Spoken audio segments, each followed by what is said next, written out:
Hello ചങ്ങായിമാരെ, ഇന്ന് നമുക്ക് നല്ല അടിപൊളി ഒരു അമൂസ് തയ്യാറാക്കിയാലോ. അതിന് വേണ്ടത് നല്ല വെളുത്ത കടല, കാബൂളി കടല എന്ന് പറയുന്നത് വെളുത്ത കടല.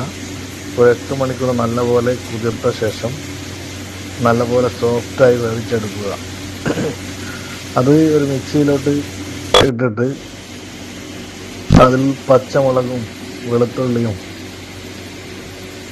ഫ്രഷ് നാരങ്ങ നീരും ചേർത്തതിന് ശേഷം ഇതിൻ്റെ മെയിൻ ഇൻഗ്രീഡിയൻ്റായ തഹീന, ഒലീവ് ഓയിൽ എന്നിവ മിക്സാക്കിയതിന് ശേഷം തണുത്ത വെള്ളത്തിലോ അല്ലെങ്കിൽ ഐസ് ക്യൂബിലോ ചെയ്യുന്നതാണ് വളരെ അനുയോജ്യമായത്.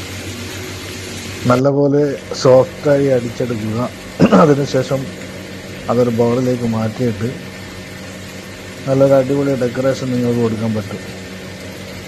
കുറച്ച് മുളക് പൊടി, മല്ലിയില, ലെമണ്, ജൈത്തൂൻ കായ, ഒലീവ് കായ, ജൈത്തൂൻ കായ എന്നൊക്കെ പറയപ്പെടും. കായൊക്കെ വെച്ച് നല്ല അടിപൊളിയായിട്ട്